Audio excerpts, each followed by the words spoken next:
شروع اللہ کے نام سے جو بڑا مہربان نہایت رحم والا ہے۔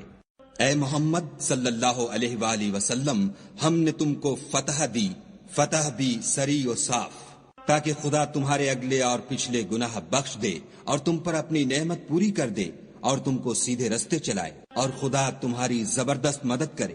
وہی تو ہے جس نے مومنوں کے دلوں پر تسلی نازل فرمائی تاکہ ان کے ایمان کے ساتھ اور ایمان بڑھے، اور آسمان اور زمین کے لشکر سب خدا ہی کے ہیں، اور خدا جاننے والا اور حکمت والا ہے۔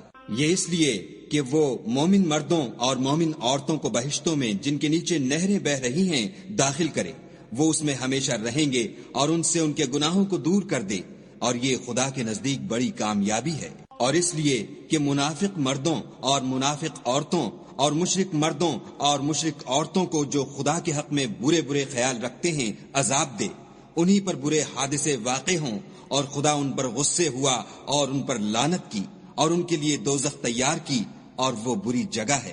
اور آسمانوں اور زمین کے لشکر خدا ہی کے ہیں، اور خدا غالب اور حکمت والا ہے۔ اور ہم نے اے محمد صلی اللہ علیہ وآلہ وسلم تم کو حق ظاہر کرنے والا اور خوشخبری سنانے والا اور خوف دلانے والا بنا کر بھیجا ہے، تاکہ مسلمانوں تم لوگ خدا پر اور اس کے پیغمبر پر ایمان لاؤ اور اس کی مدد کرو اور اس کو بزرگ سمجھو، اور صبح و شام اس کی تسبیح کرتے رہو۔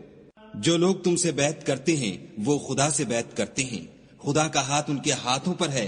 پھر جو عہد کو توڑے تو عہد توڑنے کا نقصان اسی کو ہے، اور جو اس بات کو جس کا اس نے خدا سے عہد کیا ہے پورا کرے تو وہ اسے عنقریب اجر عظیم دے گا۔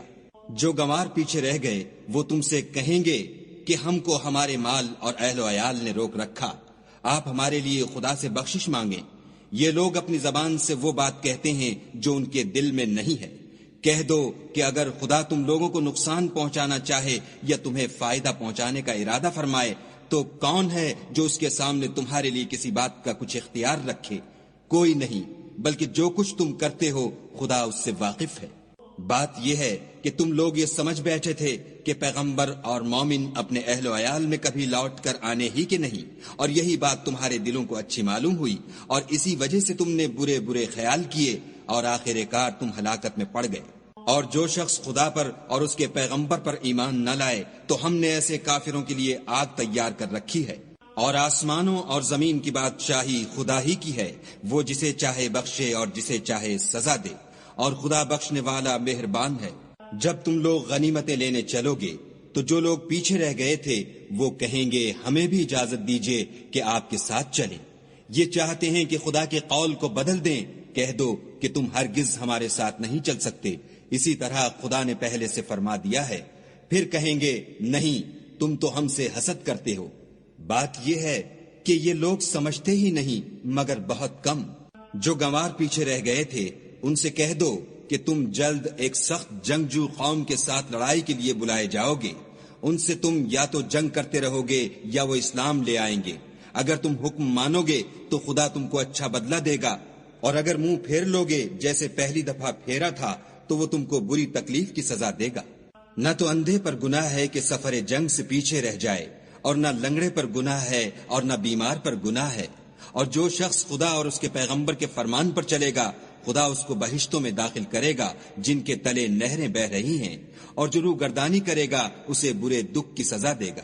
اے پیغمبر صلی اللہ علیہ وآلہ وسلم، جب مومن تم سے درخت کے نیچے بیعت کر رہے تھے تو خدا ان سے خوش ہوا، اور جو صدق و خلوص ان کے دلوں میں تھا وہ اس نے معلوم کر لیا تو ان پر تسلی نازل فرمائی اور انہیں جلد فتح عنایت کی، اور بہت سی غنیمتیں جو انہوں نے حاصل کی، اور خدا غالب حکمت والا ہے۔ خدا نے تم سے بہت سی غنیمتوں کا وعدہ فرمایا ہے کہ تم ان کو حاصل کرو گے، سو اس نے غنیمت کی تمہارے لیے جلدی فرمائی اور لوگوں کے ہاتھ تم سے روک دیے۔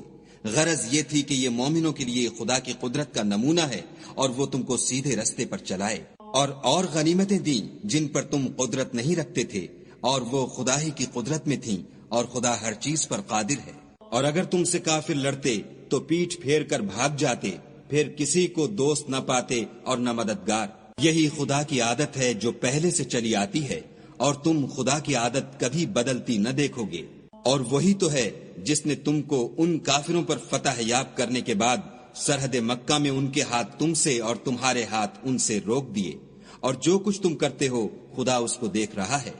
یہ وہی لوگ ہیں جنہوں نے کفر کیا اور تم کو مسجد حرام سے روک دیا اور قربانیوں کو بھی کہ اپنی جگہ پہنچنے سے رکی رہیں، اور اگر ایسے مسلمان مرد اور مسلمان عورتیں نہ ہوتیں جن کو تم جانتے نہ تھے کہ اگر تم ان کو پامال کر دیتے تو تم کو ان کی طرف سے بے خبری میں نقصان پہنچ جاتا، تو بھی تمہارے ہاتھ سے فتح ہو جاتی، مگر تاخیر اس لیے ہوئی کہ خدا اپنی رحمت میں جس کو چاہے داخل کر لے۔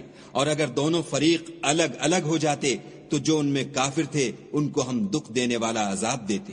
جب کافروں نے اپنے دلوں میں ضد کی اور ضد بھی جاہلیت کی تو خدا نے اپنے پیغمبر اور مومنوں پر اپنی طرف سے تسکین نازل فرمائی اور ان کو پرہیزگاری کی بات پر قائم رکھا، اور وہ اسی کے مستحق اور اہل تھے، اور خدا ہر چیز سے خبردار ہے۔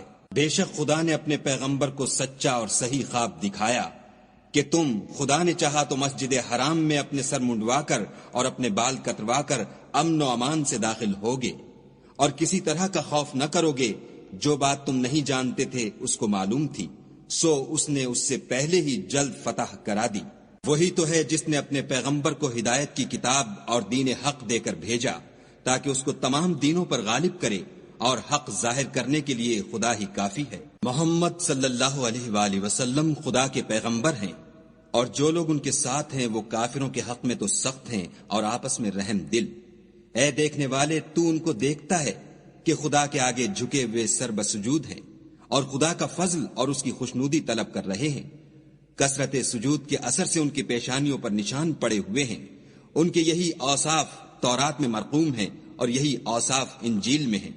وہ گویا ایک کھیتی ہیں جس نے پہلے زمین سے اپنی سوئی نکالی، پھر اس کو مضبوط کیا، پھر موٹی ہوئی اور پھر اپنی نال پر سیدھی کھڑی ہو گئی، اور لگی کھیتی والوں کو خوش کرنے تاکہ کافروں کا جی جلائے۔ جو لوگ ان میں سے ایمان لائے اور نیک عمل کرتے رہے ان سے خدا نے گناہوں کی بخشش اور اجر عظیم کا وعدہ کیا ہے۔